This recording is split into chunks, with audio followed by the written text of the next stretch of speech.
What's up? It's Ward Wrestling Live. I've got a great one for you today. She's been on a few times before, and it's Florida State champ, Pennsylvania State champ, Fargo champ, three-time Fargo finalist, Mexican World Team member, and I could go through the whole list of things she's won, but it's always great to catch up with her and talk to her. And it's Val Solorio, Iowa Hawkeye bound, as you see. What's up, girl? Not much. Just getting all recovered and back home and settled in from, Fargo. A big trip for everybody. Yeah, it was fun. I didn't get there I wasn't there for the girls because I was in Peru at U20s with my son, but I always enjoy watching the girls and seeing you compete, and obviously all the girls that I've come to know. And but I was trying to keep up on your matches and stuff so I could see, all right, she made the finals. All right, it's going to be, and then of course, whatever happened. But we'll talk about that first, right? What the hell? It's the elephant in the room, right? So you get up there. You weren't. Let's be honest. We've talked a couple times this year, and you were kind of on the fence. I think initially you're like, well, I've been in Fargo finals twice. I've won it once. Do I spend the summer home? Do I lock in? Because you're not somebody that's going to go half-assed. You're either going to say, I'm going, I'm going to lock in, or I'm going to hang out. But you decided to lock in and get out there. You had a hell of a run. And then, first of all, talk about leading up to Fargo. I know that you changed up your practice regimen a little bit. Talk about that. Leading up to Fargo, I started the summer in Pennsylvania, just finishing up my senior year and spending part of June there. And then from there, I came back to Florida with my family, and my regimen was completely different. So our wrestling practices here are about an hour long, and we don't get much live goes. So what I decided to do was take it upon myself and nitpick a few things that I really wanted to work on for Fargo, a few techniques that I needed to get better. And I contacted who I needed to contact to get better at those things. And all I did was I scooped like 2 or 3 partners from my local area that I have been training with for a long time. And I would go and pick them up or have them meet me at our club gym, and our coach would open up the gym for us at like 6 or 7 in the morning. We'd get in there and we would just go live for like an hour, hour and a half. Then I would go home, shower, go to work. When I got off work, go home, shower, and then I'd ask them to meet me again at the gym, and we would wrestle live for like another hour That's after awesome. wrestling practice. And then So after wrestling practice, I would go to the gym. Yeah, so you kind of drilled it down to, okay, I don't need like full club practices at this point in my career. I need to find individuals and work on specific things that I need to get better at. And I think some of them were guys you were bringing in. I think I saw where you were working out with guys too, which is awesome. So, I mean, you get to Fargo and you make your run. And the run went pretty smoothly. I mean, you won pretty convincingly leading up to the finals. You're getting to wrestle somebody you know well. You guys have competed over your time in wrestling, and so it's 4-4, and you kind of. I'm trying to remember how it happened. I mean, initially I saw when she came in because it was 4-1, I think, initially, and then she kind of hit you with like a duck or something, and then you could see your head hit the ground pretty hard, and you got up and you guys got into your stance, and you just didn't seem like yourself. You tried to go, but then you saw you hit the whirly and the doctors. I mean, talk us through that process there and what was going through your head, because you could see the emotions change. I was in Peru, so my Wi-Fi would freeze on you, and then I'd see you again and freeze. So I didn't get to see like all that. But first of all, that sucks. I'm sorry that happened to you. But talk us through the process. I mean, it was a really great experience, and I wouldn't trade it for the world. Obviously, I'm not happy with how the outcome came out. It wasn't something that I could control, which really bothers me, because I feel like whenever I can control something and I lose on my own, then it's easier to cope with versus like being left in the air and not knowing what could have happened.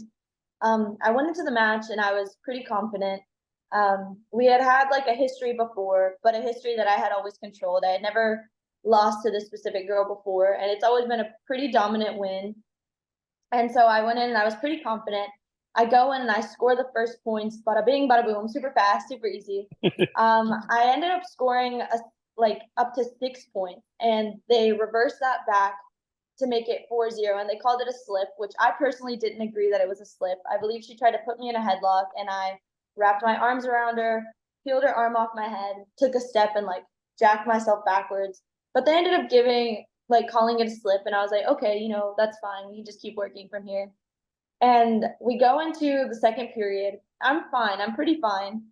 Cardio's feeling good. My muscles don't feel weak. I get headlocked or ducked or something. I'm not sure. But my head bounces off the ground really, really hard. And it's not something I'm not used to. It happens to me all the time. But this specific time, I hit my head, and then immediately I felt a little bit I don't know. She rung my bell. My bell got rung, and everything was just a little bit slower than it was 10 seconds ago. And I go to pull a 2-on-1, I think, and the front of her head hit the back of my head right here. And immediately, whenever that happened, everything went black for a second, and I felt like my feet were not where they were supposed to be. Yeah. I don't think. Everything went black for a second, and then my feet felt like cement, but my legs felt like jelly. And so I had to call injury time. I was like, whoa, I don't feel good. I can't see anything. I took a minute, and I kind of wobbled a little bit to my corner, I think. I don't know. I was just trying to gain control of my body back. And my coach was talking, and I just wasn't zoned in. I don't know what he was saying. He was just yapping away. I was like, uh-huh. And then the medic came over, and I'm trying to pass all her tests as good as I can. But she flashes the light in my eye, and I guess my eyes were my pupils were shaking a bunch, and I couldn't control that. So she ended up medically red carding me. We ended up doing I had to touch my nose and touch her finger. And I think I was not doing as well as she wanted me to. And then again, she tried with the light again, and my eyes just wouldn't stop shaking. And I ended up getting medically red carded for the match. Yeah, and it was really upsetting. But it was okay. That was when you saw I came off the mat. It was terrible. Yeah, and that's when you saw your emotion. I wasn't there. I saw the bit on the video, but I don't know if you heard the part where I was talking with Jason on SE Wrestle on Tuesday. Yeah, did you hear that clip? Yeah, and he was actually right there. He could see you, and he had mixed emotions about the decision. Obviously, we're as a wrestling community, we have to be happy that the doctors were really good this year. The medics were really good. They really put you guys through the proper processes to determine head injury, not head injury, to try to protect the kids, and that's good. But he felt like you could see your emotions kind of change, and the anxiety may have got to you a little bit, thinking, "Oh my God, they're about to stop this," and that might have caused a little bit of the doctor to say, "Yeah, she's no good." But we're not doctors either, so if they saw something. I mean, ultimately, I was pretty happy with the decision, but more the next day, I was more happy with the decision. So yeah, not right what there. I'm glad the cameras did not catch was as soon as I walked off the stage, there was a trash can right there, and I ended up just blowing chunks, throwing up 3 times, and I was like, dang, this is not making my case any better. No, this is not making my case any better. That's okay. Listen, how many girls or boys and boys would love to say they were 3-time Fargo finalists, 1-time champ? I mean, that's a hell of a run at Fargo. I think looking back now, you'll say, yeah, I kicked some ass there. That was good. And I'm really happy with the way that the medics stopped it, just because whenever I got back home, it was a few days, almost a week of me just feeling terrible. I was locked in a dark room, no lights, no phones, nothing. I slept forever. I couldn't keep any food down without feeling nauseous. I was strictly on soups, Pedialyte, and water and rest. My little siblings were off having play dates at their friends' houses, so I wouldn't have to deal with all the yelling and noise. So good call. So good call by the doc, right? Pretty good call. I can admit that now. Your dad said that one of the first people that reached out was Gabby, somebody you've wrestled and know well. He said she reached out to see how you were doing. She's always been a really good friend of mine. We just happen to be competitors, and that's just the name of the game. You end up wrestling people that you really like, and it just happens. Yeah, we've always been really good state friends. Title, really state fight. Yeah, state finalist, Fargo finalist, and we'll see. I don't know if you guys will be at the same weight at the college level, but yeah, it's great to see two girls that I followed be at the next level and do awesome. But so this year was a hell of a year. I mean, you started out injured. You were down here in Florida at your high school, Arnold, and who knew what was going to happen at that point? You were kind of, will I stay home? Will I head back to school? Depending on rehab, how that went. But you ended up getting back up into PA at Gannon Mack, right? Mm-hmm. And end up making a super awesome run, and you win the PAI. Man, talk about your senior year. How much fun was it? Probably a bunch of emotions because you were happy to get through your senior year and the accomplishments, but then now high school's over, right? And you're done being a kid. You got to go adult, right? Oh my gosh, I don't even want to talk about adulting. It's so bad. Oh, it's terrible. I think I had the best senior year anyone could possibly wish for. Like, I have no idea how I could have topped it and made it any better. I started off my senior year at Arnold, being on the cheer team, just like I love being at the beach almost every day, wrestling every single day, and it was just super fun. You had Friday night lights, you had little events that we would go to. We had wrestling practices, club events. Like, it was just so much fun. And the And family has a taco truck. I haven't been there, but oh my goodness. next time I'm in the area, I heard the tacos are good. The tacos are amazing. Like, every Thursday, Friday night, me and my dad would go and like have tacos and then go to the beach. Like, it was just such a blast the first half of the year.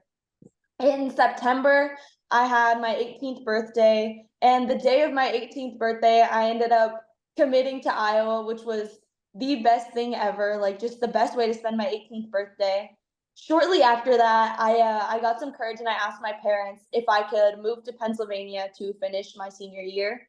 And they told me a long time ago that if I ever wanted to move out, that I'd have to be 18 years old first and I'd have to have my head on straight. So that's exactly what I did.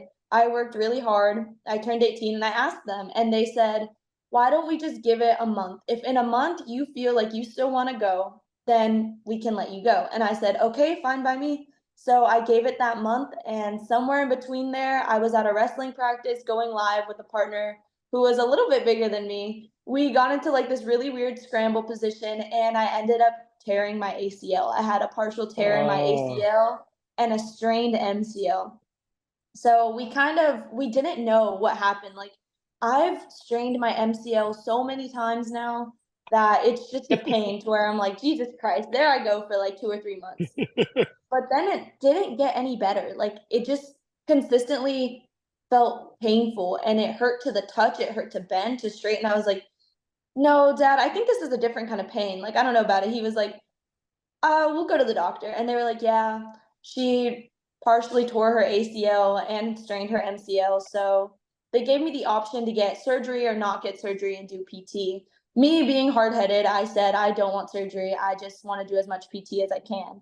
Thankfully, whenever I got to Pennsylvania, my coach, Coach Slack, and has like really good connections with our high school program and this place called Above and Beyond Physical Therapy. So I was in there every single day after wrestling practice, every single day consistently.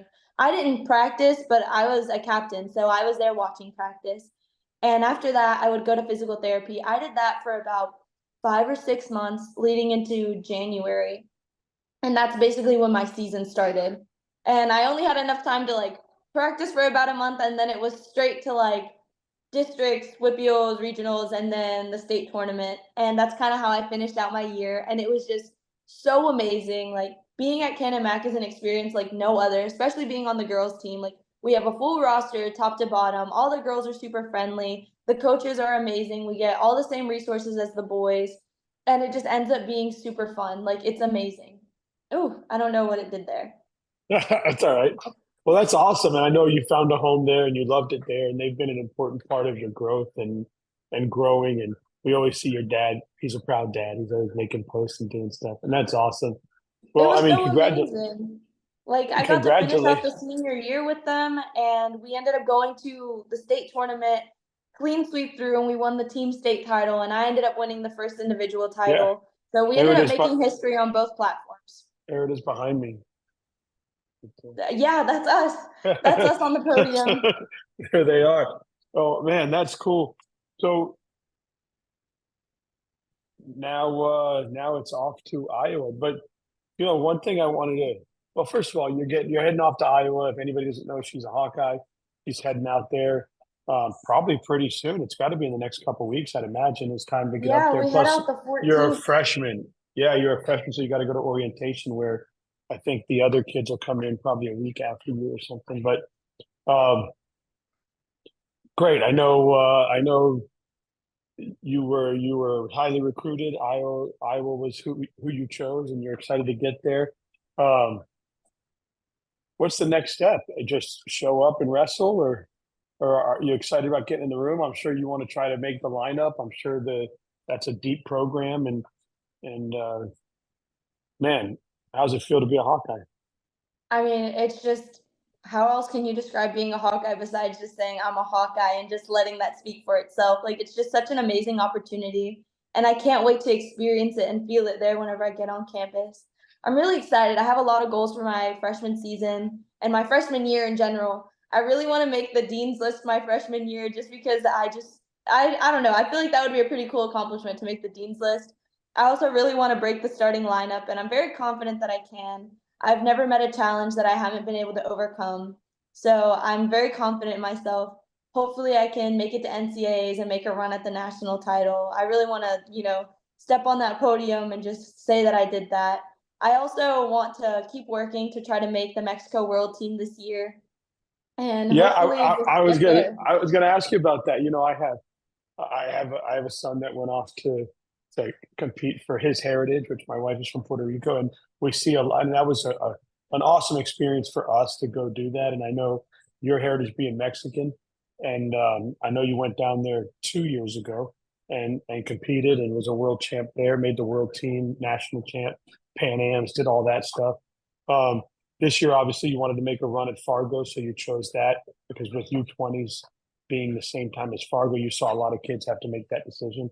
Some kids showed up there and then showed up to there, but they could do that because it was boys. The girls couldn't do that because it was the exact same day Yeah, it as overlapped. girls in Fargo.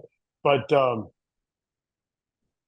how cool is it to see it yourself? Talk about the experience of going down to Mexico and doing that, but also seeing a lot of our kids and athletes around the country decide to go off and compete and have these opportunities to make world teams, make Pan Am teams, make U15 teams, and then go off. We see it's all over the country. In the Olympics this year, there's NCAA champs that are competing all over the world, not just USA. But how cool was that experience going down there and doing that? I think it's a great experience. I personally had a really great time. A lot of people don't know this, but I actually have a very limited family in the US. Like I have my parents, my immediate family, and then I have like my dad's brothers and sisters and some of their kids. And that's it. Like I don't have a single grandparent here. I don't have any family from my mom's side. My dad graduated from high school in Mexico and my mom was born and raised there and didn't even come over until her and my dad got married. So all of my family is in Mexico. Getting to go at any point is just incredible for me. I don't have to worry about hotels or anything. I just go and stay with my grandma and just go there and she drives me everywhere I need to go. And I get to see all my family, all my cousins, all my aunts and uncles. It's so amazing. And Oh, then and getting to compete in front of them, nothing better. nothing's better than grandma's homemade food, right? Yeah, no, imagine going there and having to make weight. Her poor thing. She was so upset. She was like, "Are you sure you don't want me to make cake or Yeah. something?" I was like, "No, I can't have that." And she's a grandma, so she's constantly already like, Oh, "You need to eat. Like you're so that, small. You need to that's what eat." when we went to Puerto Rico. That's like Daniel, and he's like, Dad, after weigh-ins and after we compete, we're going to this place and this place and this place and this place. So I'm sure you're like, Grandma, don't worry, just make it all. I'll be back after I make weight and compete, and we'll just eat for 2 hours. It'll be Oh, awesome. and we did. Like, I have all my spots there that are my favorite. I grew up going to Mexico my whole entire life. I just kind of stopped a little bit in high school just because I was always competing, like wrestling during Like, let's say spring break was like during world team trials, and then Fargo and national duels was during the summertime. In December, you have all of your December tournaments for high school. So I really haven't been able to go. The only time I was able to go was for trials there. What was the wrestling experience like? It was pretty cool getting to see the freestyle mats and things like that for us. What was it like for you to get down there and get to wrestle in front of your whole family? I mean, it was so much fun. I've never been able to do that, and I don't think they really knew what they were watching, but they knew that I was doing good. So they were cheering like maniacs in the stands, and it was really exciting for me to be able to share that with them and like connect with them on that level and be like, "Hey, this is what I do." Like they all know that I wrestle, but they don't see it so often or like know the rule set, know anything that's going on. So for them to be able to experience it with me was pretty amazing, and then just being able to be in like my area where I spent a lot of my life was just really nice. And then That's just awesome. wrestling there, seeing all the different talent in Mexico was pretty great too. Yeah, are they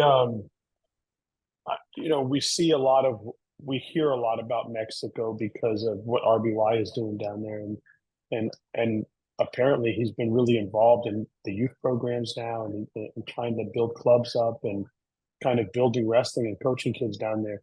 Is something that I know. Obviously, I know you personally, and I know giving back to the youth has been what you've done since you were a freshman in high school. You always made sure you were there for the little girls and little boys coming up. Would something you want to do is be able to go back and do that in Mexico also? Yeah, I feel like that's definitely something I would want to do in Mexico. There's no wrestling clubs or anything in my part of Mexico, but there is in other parts of Mexico. And I would like to run camps there and like teach and see what I could do. And it would be pretty simple for me. My first language was Spanish, and so I'm very fluent in Spanish.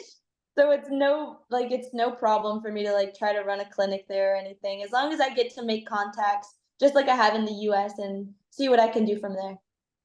Yeah, very cool. That would be awesome. And then I'll come and take pictures.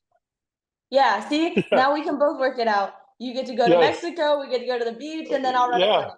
Yeah. I've never been to Mexico, so that would be very cool. Uh, and okay, speaking of going somewhere with you, I'm going to be your personal photographer in LA when you make the Olympics, right? That's right. We're gonna have to get you a Mexico shirt, but other than that, I think we'll be Yeah, good. I'm down. I could wear it. And all right, I was in Arkansas and I was there overnight and I contacted Brendan Abden, who is wrestling up there. And I was like, hey, let's go to dinner. I'm in town for the night, right? So he goes, hey, I'll take you to this little Mexican place. And I love Mexican tacos. I always get little street tacos. I love them like that. But I keep hearing about this Bavaria. Birria. So I was like, fuck it, I'll try it. Dude, that shit was so good. And the God. corn came out with like the shredded beef, and I wanted to drink the stuff that I was dipping the tacos I in. drink it. A lot of people don't. I Yeah, drink it. I poured it I over drink my it. I yes, dip it's my so birria. good. It's called consume. And so I dip my tacos in it, or if you have like quesadilla or like a quesadilla with birria in it, it's so good. You dip it in, you eat it, and then at the end, I like to pour whatever's remaining of my cilantro and onion in it, a little bit of lime, and then I drink it. I poured it. They brought you this little cup of rice and a little cup of beans. I poured the rest onto my rice. I ate it with my rice. I was like, forget the beans. I'm gonna pour this on there. It was so good. I mean, I was eating with a fork and knife because it was so big and crispy, and I didn't want to. I wanted to enjoy every moment. I didn't want it to just like a spoken like a big fat guy, right? Like I wanted That is definitely one of my favorite foods. Like it's so good. It never gets old, especially like in the winter time when it's all cold and chilly outside and you have that little bowl right there. It's you just drink it. Just drink it. oh man. Hopefully they got a spot for you in Iowa there. Downtown Iowa is pretty cool. Iowa City. I got to I hope experience so. that. Otherwise, I'm just gonna have to come home so often. You're gonna have to learn. Like my son's in college, and now he's got a hot plate out in the hallway, and he's just cooking his own stuff. Go to the groceries, but I'm sure you'll find your way. And man, it's always a pleasure to have you on. I hope I touched everything that you wanted to talk about. Is there anything that I missed? I think the only thing that I wanted to touch on a little bit, just because they've helped me so much, is like bad karma. Whenever I was training in Pennsylvania, like they were kind of the reason that I think I did so well at Fargo and I looked so crisp in those first few rounds getting to the finals was because I worked with Mark Steen at Bad Karma. He really tightened everything up. Like he tightened up my leg lace, tightened up my 2-on-1, my key lock that had been working for me the whole tournament.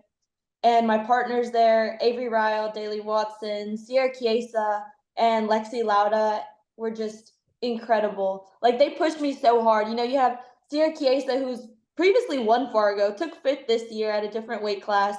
She's made it to the boys state tournament in PA a few times and is so close to medaling. I think she'll do it this past year. Avery Ryle, who's had really great runs. Daly Watson has placed at Fargo twice. Lexi Lauda, this was her first time going. But in between all of them, like I was just getting beat up day in and day out, Dan. Like it was terrible. I was there for like a week. You were ready. I better have been. Like I was borderline crying. Like between Sierra dumping me on my head, Avery sprawling on me, and then Daly and Lexi just tag teaming me. Like it was a workout. It was so terrible, but so great at the same time. They had me almost crying every day. Shelton Mack was there. He's coached at a few college programs, and he was like trying to push me through it. And I was like, I can't do this. Like I'm just getting beat up. Like I'm gonna cry. And he was like, hey, you're a lot smaller than these people. Just keep going. Just keep going. I was like, okay. That's I'll awesome. keep going. And you did it. And shout out to one of your sponsors, Vantage Wrestling, right? It looks Yes. like you've got a great partnership with them. So shout out to Vantage Wrestling. You've got a great girl here. Good job there, scooping this one up. But man, thanks so much for coming on. I really appreciate it. It's always good to have you on and good to talk to you. And uh, I'm away right now, but as soon as I can, I'll get this edited and get it up for you. All right. Thank you so much. All right, enjoy.